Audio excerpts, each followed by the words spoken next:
Vibrant TV నేను మీ శివాని. ప్రభాస్ హీరోగా దర్శకుడు నాగశ్విన్ తెరకెక్కించిన సినిమా కల్కి 2898 ఏడి తెలుగు ప్రేక్షకులతో పాటు యావత్ భారతదేశం ఇప్పుడు ఈ సినిమాను ఆసక్తికరంగా గమనిస్తోంది. అందుకు అనేక కారణాలు ఉన్నాయి. మహానటి సినిమాతో సక్సెస్ సాధించిన నాగశ్విన్ తాను దర్శకత్వం వహిస్తున్న మూడవ చిత్రంతోనే భారీ బడ్జెట్ దిగ్గజ నటీనటులు కథా కథనంతో ముందుకొచ్చారు.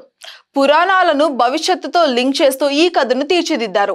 కల్కి సినిమా బడ్జెట్ 600 కోట్లు అయితే దాటింది. భారతీయ సినీ చరిత్రలో అత్యంత భారీ బడ్జెట్ తో రూపొందించిన సినిమా ఇదేనని ట్రేడ్ వర్గాలు అయితే అంచనా వేస్తున్నాయి. ఈ సినిమా పూర్తవ్వడానికి 4 ఏళ్ల కంటే ఎక్కువ సమయమే పట్టింది.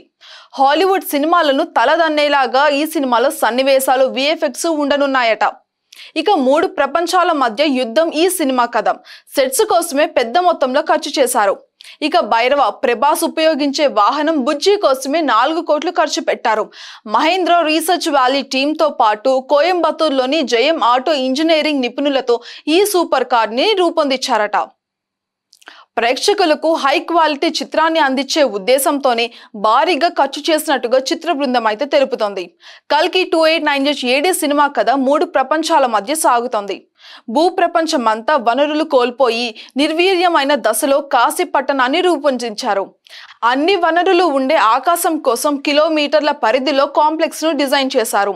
సర్వ మతాలకు చెందిన శరణార్థులు ఉండే ప్రపంచంగా శాంబలాను చూపించారు. వీటి అవుట్లుక్ మొత్తం కూడా విఎఫ్ఎక్స్ లో చూపించారు మనకి. ఇందుకోసం 700 విఎఫ్ఎక్స్ షాట్స్ ను ఉపయోగించారని సమాచారం అయితే ఉంది. Prime Focus, the NGO, the Embassy visual VFX తదితర దిగ్గజ సంస్థలు కల్కి సినిమా కోసం పనిచేశాయి. హాలీవుడ్ లో Harry Potter, Interstellar, Dune, Blade Runner లాంటి సినిమాలకు పనిచేసిన టీం కల్కి కోసం పనిచేసింది. ఇక ఈ సినిమాకు కల్కి 2898 ఏడి అని టైటిల్ పెట్టడం వెనుక అద్భుతమైన లాజిక్ అయితే ఉంది. మూవీ ట్రైలర్ ను గమనిస్తే ఒక వ్యక్తి మాట్లాడుతూ 6000 సంవత్సరాల కిందట కనిపించింది, ఇప్పుడు ఆ పవర్ వచ్చింది అంటే అంటాడు.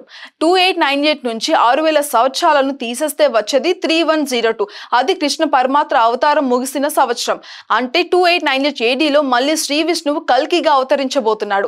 ఈ 6000 సంవత్సరాలలో జరిగిన పరిమాణాలను కూడా టైం ట్రావెల్ రూపంలో సినిమాలో చూపించనున్నారు. ఇప్పటికే విడుదల చేసిన కల్కి థీమ్ లో చూపించిన శ్రీ విష్ణువు అవతారాలు, చంద్రబోసు అందించిన సాహిత్యం విశేషంగా అందరినీ బాగా ఆకట్టుకుంది. మహాభారతం ప్రకారం కల్కి ఎవరు? హిమాలయాల్లో ఆ రహస్యం ఏంటి? కల్కిలో అశ్వత్థామగా అమితాబ్ బచ్చన్ సుప్రీం విలన్ పాత్రలో మనకి కమల్ హాసన్ నటిస్తున్నారు. ఇక వీళ్ళిద్దరు కూడా 40 ఏళ్ల తర్వాత మళ్ళీ ఒకే సినిమాలో కలిసి నటిస్తున్నారు. 1985లో వచ్చిన గీరా స్టఫ్ సినిమాలో అమితాబ్ బచ్చన్, కమల్ హాసన్ కలిసి నటించారు. ఇక ఆ సినిమాలో రజనీకాంత్ కూడా నటించారు. కమల్ హాసన్ సుప్రీం యాస్మి పాత్ర లుక్ లో కోసం అనేక టెస్టులు చేశారు. చివరకు లాస్ ఏంజల్స్ కు వెళ్లి హాలీవుడ్ సినిమాలకు పనిచేసే మేకప్ నిపుణులతో ప్రత్యేకంగా తీర్చిదిద్దారు. అశ్వత్థామ పాత్రలో నటించిన అమితాబ్ బచ్చన్ వయసు 81 ఏళ్లు. కల్కి టీంలో అత్యధిక వయసు కలిగిన వ్యక్తి ఆయనే. అశ్వత్థామ మేకప్ వేయడానికి 3 గంటల సమయం పడితే ఆ మేకప్ తీయడానికి 2 గంటలు పట్టేదట. అంతేకాదు ఆ వయసులో యాక్షన్ సీక్వెన్స్ల కోసం అమితాబ్ చాలా కష్టపడ్డారు. దీపిక తొలి తెలుగు చిత్రం. అలనాటి తార శోభన బాలీవుడ్, హాలీవుడ్ చిత్రాలలో విశేష గుర్తింపు తెచ్చుకున్న దీపికా పదుకొనే నేరుగా తెలుగులో నటిస్తున్న తొలి చిత్రం ఇదే కావడం మరో విశేషం. అంతేకాదు అలనాటి అందాల తార శోభన దాదాపు 18 ఏళ్ల తర్వాత చేస్తున్న తెలుగు సినిమా ఇది. మరియం పాత్రలో శోభన మనకి కనిపించారు. ఇక ఈ సినిమాలో కొన్ని సర్ప్రైజులు కూడా ఉన్నాయన్నమాట. దుల్కర్ సల్మాన్, ముర్నల్ ఠాకూర్, విజయ్ దేవరకొండ ఇక ఇలాంటి కొందరు యువ నటీనటులు మనకి అతిథి పాత్రలో ఈ సినిమాలో కనిపించబోతున్నారు. ఇక అలనాటి దర్శకుడు సంగీతం శ్రీనివాసరావు కూడా ఈ సినిమా కోసం పనిచేశారని తెలుస్తోంది. ఆదిత్య 369 సినిమాతో దశాబ్దాల కిందటే టైం ట్రావెల్ కాన్సెప్ట్ తో అద్భుతాలు చేసిన సంగీతం శ్రీనివాసరావు కల్కి సినిమా కోసం దర్శకుడు నాగశ్విన్ కు వీలైనంత వరకు సహాయం చేశారట. సూచనలు కూడా అందించారు. పాన్ ఇండియా మూవీగా వస్తున్న కల్కి 2898 ఏడి పనులు ఫార్మాట్ లో విడుదల కానున్నాయి. 2D, 3D, IMAX, 4DX లోను విడుదల చేస్తున్నారు. విదేశాల్లో 4DX లో విడుదల అవుతున్న తొలి తెలుగు సినిమా కల్కి కావడం విశేషం. ఈ సినిమా కోసం IMAX డిజిటల్ కెమెరాను ఉపయోగించారట. ARRI Alexa 65 ARRI DNA lens ను ఉపయోగించి 6.5K రిజల్యూషన్ లో సినిమా తీయడం వల్ల ఐమాక్స్ ఫార్మాట్ కు ఆల్ సెల్లింగ్ సులభమైంది. దీని వల్ల పిక్చర్ క్వాలిటీ చాలా స్పష్టంగా ఉంది అని చిత్ర బృందం అయితే తెలుపుతుంది.